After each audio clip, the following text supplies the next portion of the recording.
Hello friends, welcome to the science plus channel. Previous lecture में हमने क्या discussion किया था इलेक्ट्रोकेमिस्ट्री के बारे में। तो वहाँ पे हमने डिस्कशन किया था इलेक्ट्रोकेमिकल सेल के बारे में और उसकी वर्किंग के बारे में कि कैसे वो वर्क करता है। उसके बाद फर्दर हमने एक्सप्लेनेशन दिया। एक्सप्लेनेशन के बाद में फिर हमने डिस्कशन किया कि अगर हम external voltage, external potential apply कर रहे हैं अगर इलेक्ट्रोकेमिकल सेल के ऊपर, तो वहाँ पे क्या इफेक्ट देखने को मिलेगा।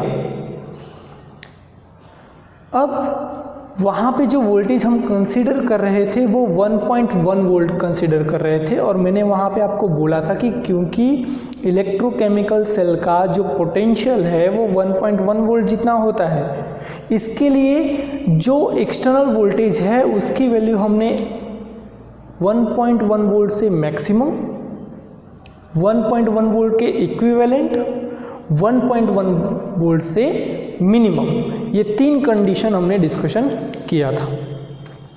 जो सेकंड है इलेक्ट्रोकेमिकल सेल को आप गैल्वेनिक सेल बोलो, वोल्टेक सेल बोलो या फिर डैनियल सेल बोलो, तीनों एक ही है। तो आज हम डिस्कशन करेंगे गैल्वेनिक सेल के बारे में, या फिर आप बोल दो इलेक्ट्रोकेमिकल सेल के बारे में ही फर्दर डिस्कशन करने वाले हैं। तो वहाँ पे हमने क्या देखा था, कुछ इस टाइप में डिवाइस था। पहले में सॉल्यूशन में ZnSO4 सॉल्यूशन, दूसरे बीकर में कॉपर सल्फेट का सॉल्यूशन, जिंक सल्फेट के सॉल्यूशन में जिंक इलेक्ट्रोड, कॉपर सल्फेट के सॉल्यूशन में कॉपर का इलेक्ट्रोड। उसके बाद में सॉल्ट ब्रिज के थ्रू दोनों को हमने कनेक्ट किया था। कनेक्ट करने के बाद जो सॉल्ट ब्रिज है वो क्या करेगा, दोनों सॉल्यूशन के न्यूट्रलाइजेशन को हेल्प करेगा। यहाँ पे जो एनोड है, ओके, वो एनोड पे क्या हो रहा है, Zn will be converted into Zn+2। हमने कल बोला था कि NOx और रेड कैट एनोड पे कौन सी रिएक्शन हो रही है, ऑक्सीडेशन रिएक्शन, ठीक है। और कैथोड पे कौन सी रिएक्शन हो रही है, कैथोड पे रिडक्शन रिएक्शन हो रही है, ओके। कैथोड के ऊपर कौन सी रिएक्शन हो रही है, reduction reaction, that is Cu+2 plus 2 electron gives out Cu। ये तो हमने डिस्कशन किया था किसके लिए, कि ये पूरे सेल में रिएक्शन कौन सी हो रही है। तो यहाँ पे जो कॉपर प्रेजेंट है कहाँ पे, सॉल्यूशन के अंदर जो Cu+2 आयंस है, वो Cu+2 आयन क्या होगा, डिपोजिटेड होगा यहाँ पे, ठीक। करंट और इलेक्ट्रॉन का फ्लो, इलेक्ट्रॉन एनोड से कैथोड की तरफ और करंट कैथोड से एनोड की तरफ फ्लो कर रहा था। तो यहाँ पे दैट इज, अगर हमें सिर्फ और सिर्फ एनोड को डिस्कशन करना हो तो जो ZnSO4 का सॉल्यूशन किसके साथ में है, Zn मेटल के साथ में है, तो इसे हम क्या बोलेंगे, ये पूरे हाफ डिवाइस को हम क्या बोलेंगे, हाफ सेल बोलेंगे, ठीक। मीन्स जो ये हाफ पार्ट होगा, अगर हम इसको वायर के थ्रू कनेक्ट ना करें तो ये दोनों सेपरेट होंगे, सॉल्ट भी अगर ना लगाएं तो इसको हम क्या बोलेंगे, हाफ सेल बोलेंगे। या फिर इसी को हम बोलते हैं ऑक्सीडेशन हाफ सेल, क्योंकि यहाँ पे कौन सी रिएक्शन होगी, ऑक्सीडेशन रिएक्शन होगी। देन जो Cu कॉपर इलेक्ट्रोड और कॉपर सल्फेट का सॉल्यूशन है, वहाँ पे क्या हो रहा है, रिडक्शन हो रहा है, तो इसको हम क्या बोलेंगे, ये भी हाफ सेल ही होगा, ये भी क्या होगा, हाफ सेल ही होगा अगर ये सेपरेटली है तो। या फिर इसको हम क्या बोलेंगे, reduction half cell. Reduction half cell, oxidation half cell, दोनों को जब कंबाइन करेंगे तब जाके हमें कंप्लीट सेल मिलेगा। तो ये जो रिएक्शन है, ये रिएक्शन को हम दो पार्ट में लिख रहे हैं, एक एनोड पे और एक कैथोड पे। इसको हम ऐसे भी मेंशन कर सकते हैं, that is oxidation half reaction, oxidation half reaction और रिडक्शन हाफ रिएक्शन।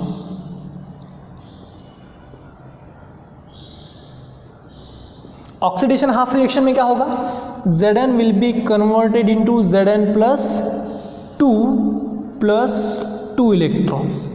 और रिडक्शन हाफ रिएक्शन में क्या हो रहा है, Cu+2 गिव्स आउट Cu+2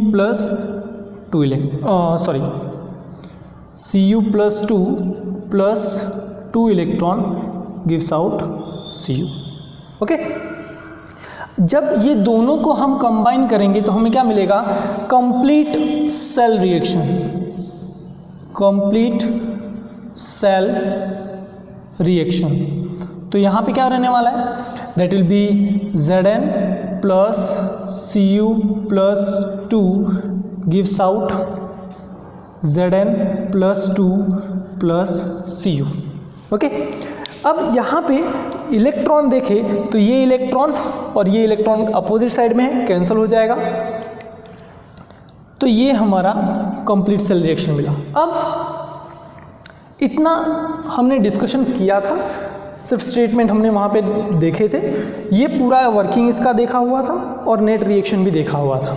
अब बात यहाँ पे ये आएगी कि हमें कैसे पता चलेगा कि जो ZnSO4 और Zn का सॉल्यूशन है that will be act as a anode और यहाँ पे ऑक्सीडेशन रिएक्शन होगा, या फिर इसके लिए हम क्या बोलेंगे कि यहाँ पे कैथोड है तो रिडक्शन रिएक्शन होगा। कैसे आइडेंटिफाई करेंगे, क्या होगा वहाँ पे? तो उसके लिए हमें कुछ टर्म्स जानने होंगे। वो टर्म्स में से सबसे पहला जो टर्म है, first one, that is electrode potential.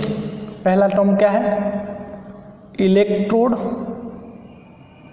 Potential. ये क्या होता है, इलेक्ट्रोड पोटेंशियल क्या होता है? ZnSO4 सॉल्यूशन जो है, अगर उसको हम वाटर में डिसॉल्व करें तो वो डिसोसिएट होगा। हमने यहाँ पे बोला था ना कि यहाँ पे क्या प्रेजेंट है, Cu प्लस 2 और SO4 माइनस 2। कॉपर इलेक्ट्रोड तो इलेक्ट्रॉन लेगा नहीं, वो सिर्फ ट्रांसफर करेगा। तो इलेक्ट्रॉन कौन ले रहा है, आयंस ले रहे हैं। तो इसको हमेशा बोल सकते हैं इलेक्ट्रोलाइट सॉल्यूशन है। जितने भी इलेक्ट्रोकेमिकल सेल होंगे वहाँ पे ऑलमोस्ट इलेक्ट्रोलाइट्स सॉल्यूशन कंसिडर करते हैं, या तो स्ट्रांग होगा या तो फिर वीक होगा। अब इलेक्ट्रोड पोटेंशियल को क्या बोल देंगे, that is the potential difference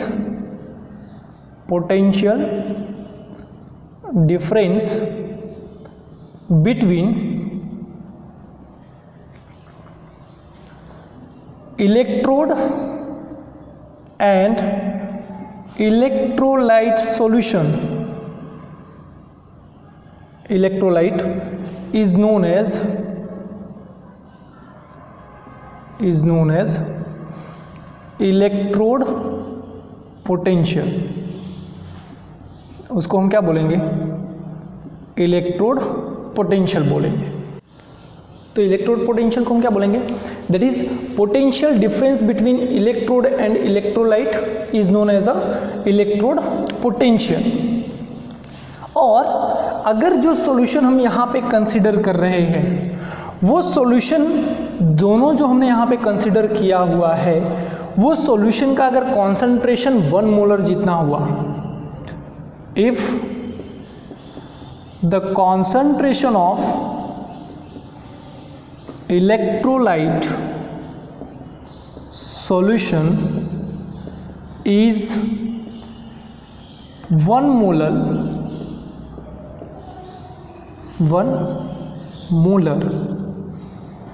then electrode potential is known as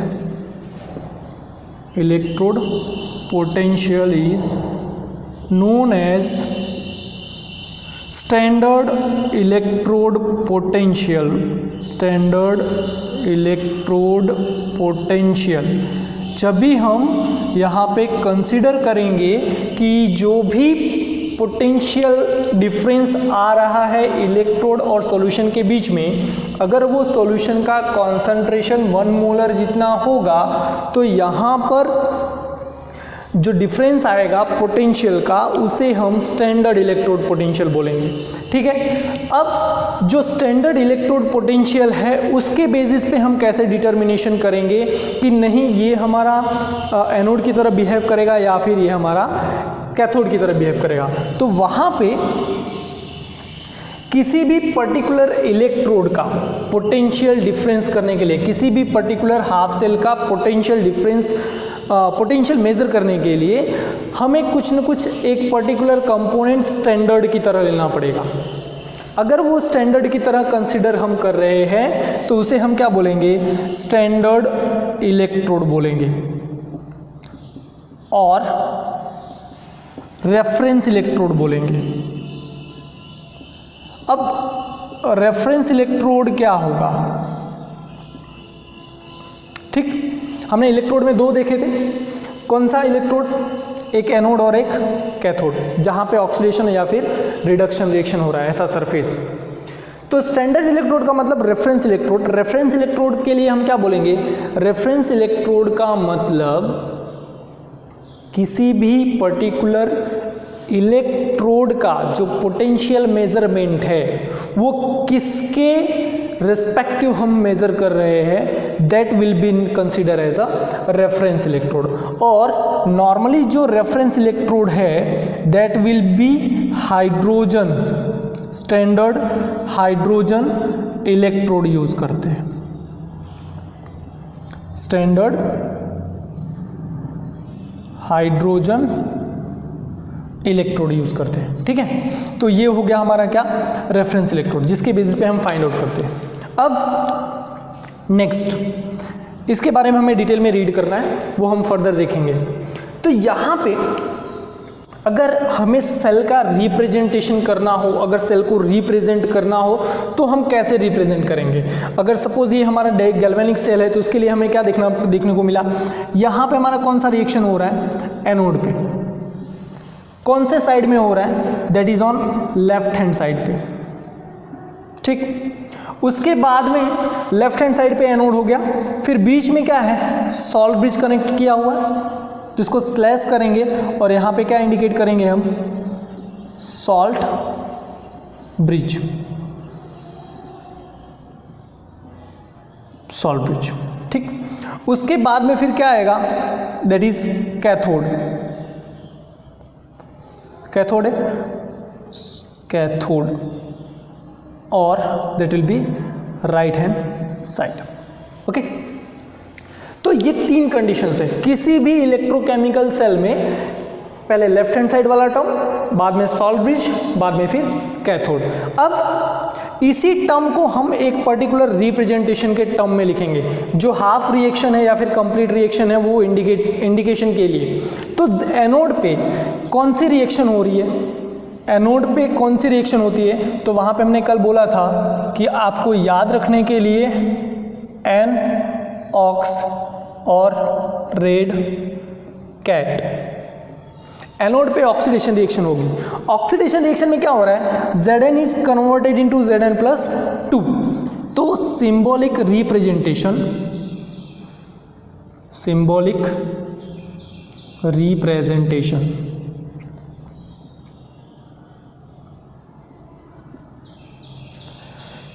कैसे करेंगे?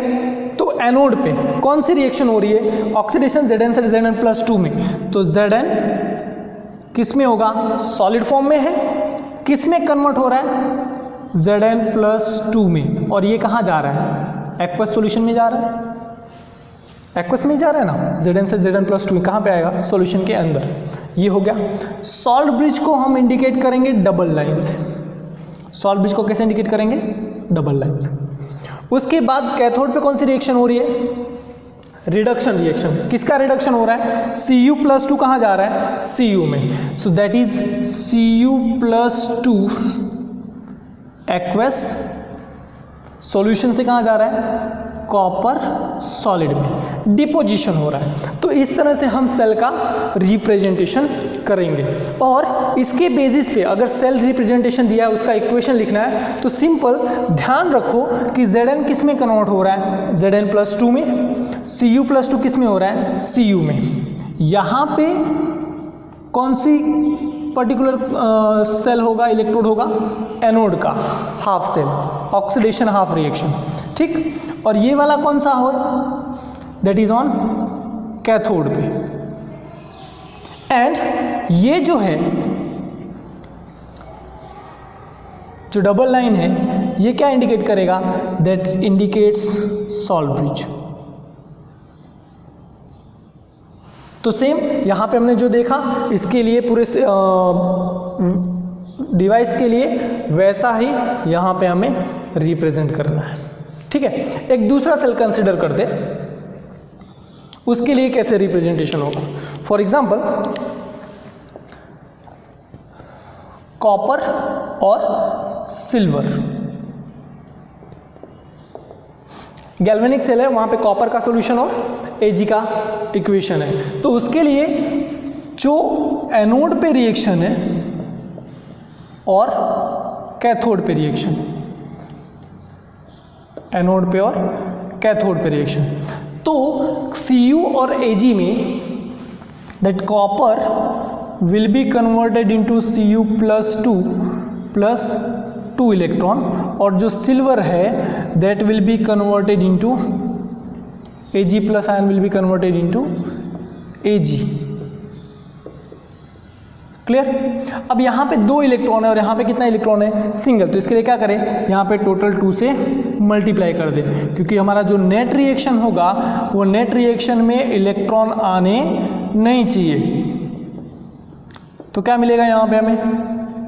We get Cu plus 2Ag plus gives out Cu+2 plus 2Ag, मतलब सिल्वर का क्या हो रहा है? डिपोजिशन हो रहा है। अब इसके लिए अगर ये पर्टिकुलर सेल है तो उसके लिए सिंबॉलिक रिप्रेजेंटेशन क्या होगा? अगर इसको रिप्रेजेंट करना हो तो सिंबॉलिक रिप्रेजेंटेशन क्या आएगा? तो यहाँ पे हम सिंपली बोल सकते हैं, पहले कौन सी रिएक्शन आएगी? एनोड वाली। तो Cu+2, कॉपर किस में है? सॉलिड फॉर्म में। Cu+2 कहाँ जाएगा? एक्वस फॉर्म में, सॉल्व भी जाएगा। उसके बाद में Ag प्लस एक्वस फॉर्म से कन्वर्ट होगा Ag में।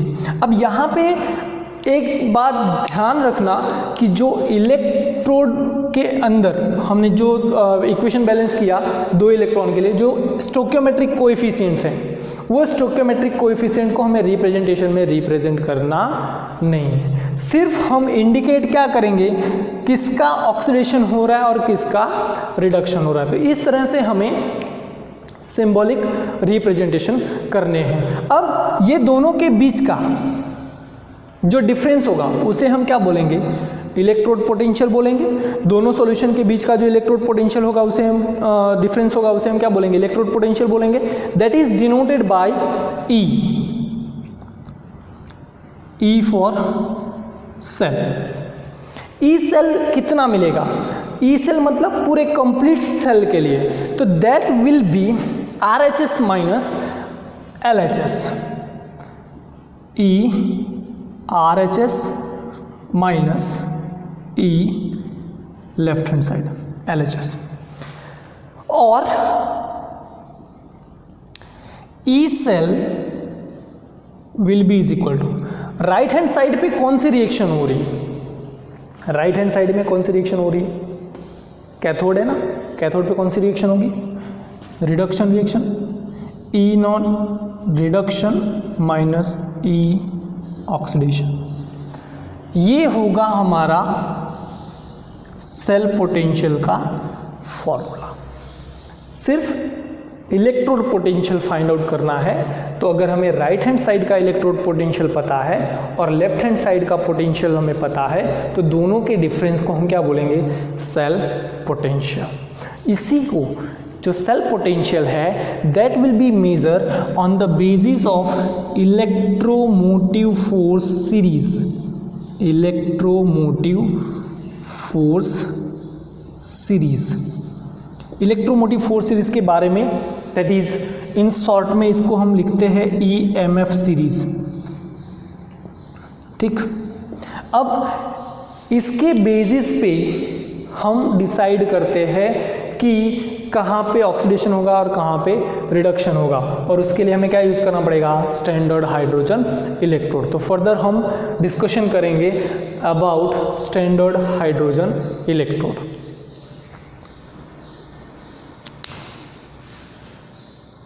अभी हम बात करेंगे स्टैंडर्ड हाइड्रोजन इलेक्ट्रोड की। तो वहाँ पे हमने क्या बोला? हमने क्या स्टेटमेंट दिया था एक, कि द इंडिविजुअल सेल का पोटेंशियल हम फाइंड आउट नहीं कर सकते। The potential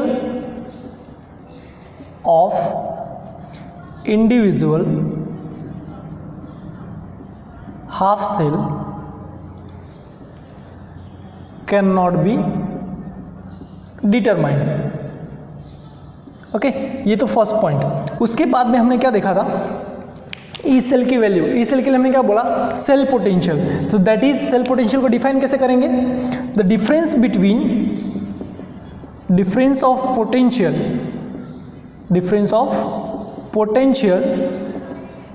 between two electrodes is known as cell potential. तो उसे हम क्या बोल रहे थे, सेल पोटेंशियल बोल रहे थे. ठीक, उसके लिए हमने फॉर्मूला क्या लिखा था, E cell is equal to E R H S minus E L H S. Okay, standard hydrogen electrode क्या है, स्टैंडर्ड हाइड्रोजन इलेक्ट्रोड जो फॉर्म करेंगे अकॉर्डिंग टू कन्वेंशन, जो H प्लस है that will be reduced and form H2 gas. Okay, reduction होगा और ये क्या फॉर्म करेगा, H2 गैस. तो अगर इसको बैलेंस करना हो तो हम क्या लिख सकते हैं, यहाँ पे 1/2 H2 लिख सकते हैं. ध्यान देना, होगा क्या, यहाँ पे एक पर्टिकुलर सॉल्यूशन कंसिडर करना है. कैसा सॉल्यूशन होगा, the solution will be acidic solution with the concentration of 1 molar. 1 molar क्यों ले रहे हैं, क्योंकि वहाँ पे हमने जो स्टैंडर्ड इलेक्ट्रोड पोटेंशियल के लिए डेफिनेशन दिया था वो क्या था, the potential difference with respect to 1 molar electrolyte solution. 1 molar solution के लिए कंसिडर कर रहे थे. तो यहाँ पे एसिडिक सॉल्यूशन कंसिडर करना है. एक ट्यूब में कोटेड किया हुआ है क्या, प्लेटिनम वायर, एंड ये प्लेटिनम वायर को बॉटम में जो सॉल्यूशन में डीप किया गया है वो कोटेड किया गया है फाइनली डिवाइडेड प्लेटिनम से, और यहाँ से हाइड्रोजन गैस हम क्या कर रहे हैं, पास कर रहे हैं. पास करने के बाद क्या होगा, अगर यहाँ पे दो पॉसिबिलिटीज हैं. दो पॉसिबिलिटी क्या है, if it act as a cathode, अगर कैथोड की तरह रिएक्ट होगा तो H प्लस किस में कन्वर्ट होगा, H2 में कन्वर्ट होगा. मीन्स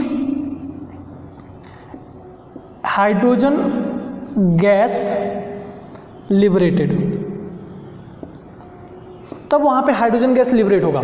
लेकिन अगर ये standard electrode if it is act as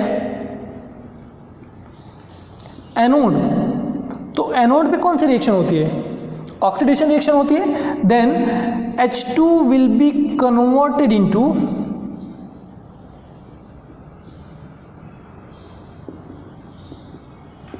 H plus ion. जो यहाँ से हम हाइड्रोजन गैस पास कर रहे हैं वो हाइड्रोजन गैस पास करेंगे तो वो किस में कन्वर्ट हो जाएगा, सॉल्यूशन के अंदर आ जाएगा. तो ऐसा ही कुछ हो रहा था वहाँ पे हमने क्या देखा था, Zn का जो इलेक्ट्रोड था that will be converted into Zn plus 2, और जो कॉपर का सॉल्यूशन था that will be deposited in the form of copper. ये कंडीशन हमने कहाँ पे देखी थी, इलेक्ट्रोड पोटेंशियल के इलेक्ट्रोकेमिकल सेल के लिए. तो सेम यहाँ पे अगर ये कैथोड की तरह बिहेव करेगा तो H प्लस कहाँ जाएगा, H2 में, और यहाँ से सॉल्यूशन के अंदर से क्या लिबरेट होगा, H2 गैस लिबरेट होगा. लेकिन अगर H2 एनोड की तरह ये बिहेव करेगा हाइड्रोजन इलेक्ट्रोड, तो H2 किस में कन्वर्ट हो जाएगा, H प्लस में कन्वर्ट हो जाएगा. तो ये बात ध्यान रखना. तो ये दो कंडीशंस किसके लिए, हाइड्रोजन इलेक्ट्रोड के लिए. अब किसके बेसिस पे हाइड्रोजन इलेक्ट्रोड को, क्यों हाइड्रोजन इलेक्ट्रोड को हम स्टैंडर्ड इलेक्ट्रोड की तरह कंसिडर करते हैं, because the convention shows that because of the potential of hydrogen electrode is 0 in all conditions. all condition का मतलब at any temperature and 1 bar pressure. जो हाइड्रोजन गैस लिबरेट होगी वो हाइड्रोजन गैस की वजह से प्रेशर कितना लिबरेट होने वाला है, कितना प्रेशर रहने वाला है वहाँ पे, तो 1 बार। तो हर एक कंडीशन में प्रेशर कितनी रहने वाली है, 1 बार जितनी। जीरो होने की वजह से, due to the potential of zero, it will be find और it will be suitable for the measurement of electromotive force, EMF जो हम वैल्यू बोल रहे थे, it is suitable to measure the EMF value of any half cell. Hence, it is suitable for measurement of EMF of any half cell. किसी भी half cell का EMF major करने के लिए ये सुटेबल होता है। For example,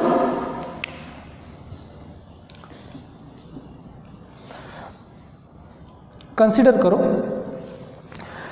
for a particular cell, पहले इसका सिंबॉलिक रिप्रेजेंटेशन देख लेते हैं। सिंबॉलिक रिप्रेजेंटेशन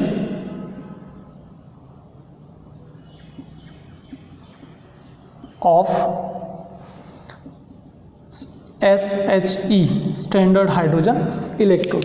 तो अभी तक हम क्या देख रहे थे कि अगर ये रिडक्शन हो रहा है, ठीक है, यहाँ पे हाइड्रोजन के लिए केस में क्या हो रहा है, रिडक्शन रिएक्शन हो रहा है, अगर ये कैथोड की तरह बिहेव कर रहा है तो H+ किस में जा रहा है, H2 में। तो वहाँ पे हम क्या लिखते थे, H+, ठीक। H+ कहाँ पे है, सॉल्यूशन में है, और उसका कॉन्सेंट्रेशन कितना है, AQ एक्वस, और बाद में फिर 1 मोलर।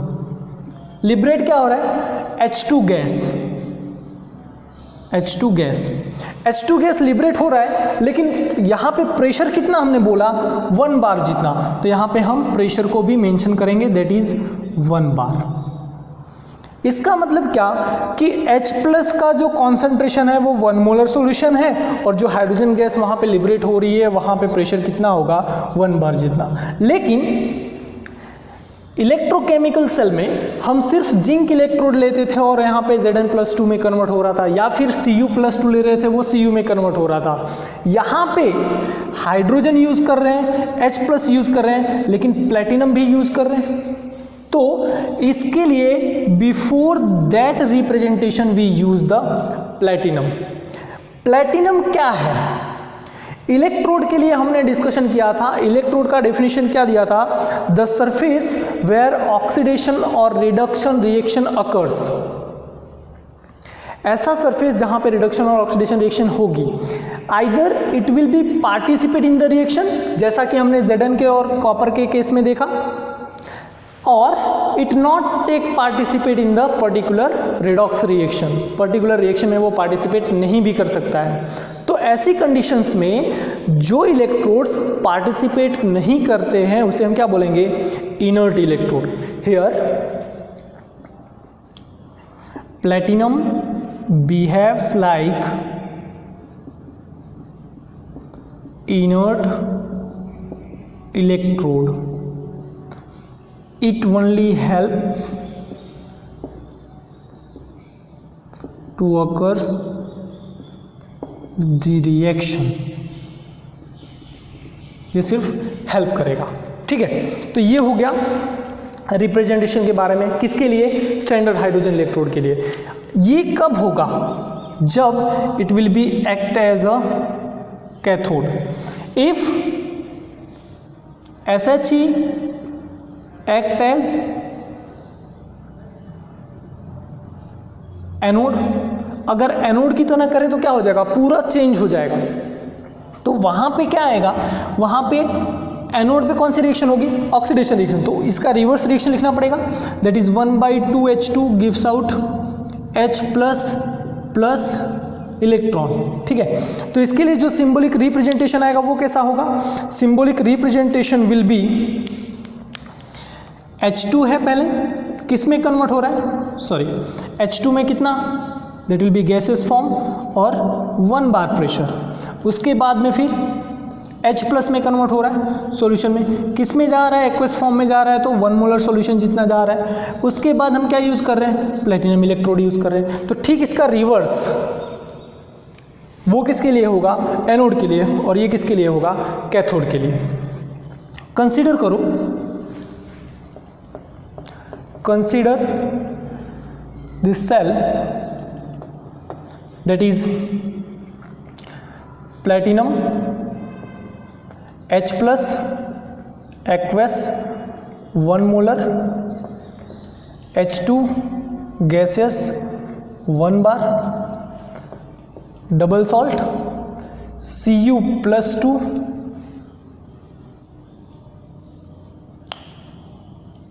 Cu प्लस 2 यहाँ पे इलेक्ट्रोड वाला आएगा ना, एनोड की तरह बिहेव करेगा। तो यहाँ पे प्लेटिनम H2 गैसियस 1 बार, H plus aqueous 1 molar, double salt Cu plus 2 aqueous form में 1 मोलर सॉल्यूशन किस में कन्वर्ट होगा, Cu। कंसीडर करो कि अगर ये ऐसा मेंशन है तो यहाँ पे क्या होगा, अगर ये ऐसी कंडीशन दी है H2H प्लस में Cu प्लस 2 टू Cu में, इसका मतलब हमें कॉपर इलेक्ट्रोड का क्या मेजरमेंट करना है, EMF for measurement of electromotive force value of copper electrode and the value obtained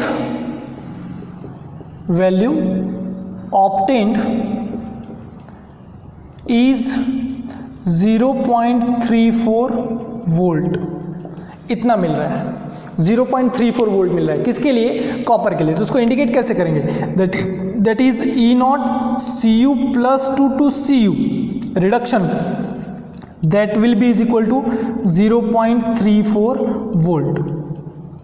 और इसी वैल्यू को जो Cu plus 2 to Cu convert हो रहा है, तो यहाँ पे Cu plus 2 to Cu convert हो रहा है, तो मतलब क्या, कौन सी रिएक्शन हो रही है, रिडक्शन रिएक्शन हो रही है। इसके लिए इसको हम क्या बोलते हैं, रिडक्शन पोटेंशियल भी बोलते हैं।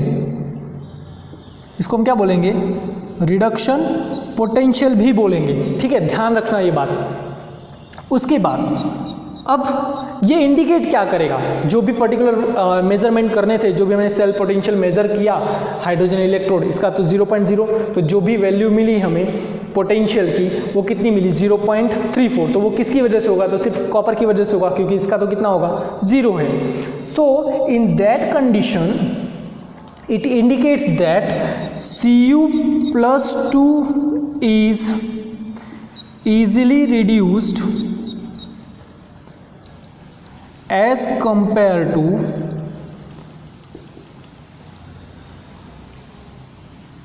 H plus ion. H plus जो सॉल्यूशन के अंदर है, इसके कंपेयर में उसमें रिड्यूस होने के लिए जितनी एबिलिटी चाहिए, जितना वोल्टेज पोटेंशियल होना चाहिए, उसके कंपेयर में Cu प्लस 2 आसानी से रिड्यूस हो जा रहा है। और हम ऐसा भी बोल सकते हैं, और हम ऐसा भी स्टेटमेंट दे सकते हैं कि जो H प्लस आयन है, that H plus ion will be reducing agent for Cu plus 2, और acidic condition is helpful for reduction of Cu plus 2। वैसी कंडीशन में वो क्या हो जाएगा, रिड्यूस हो जाएगा। So that is about Cu electrode, copper half cell electrode. तो उसके बारे में हम ऐसा बोल सकते हैं।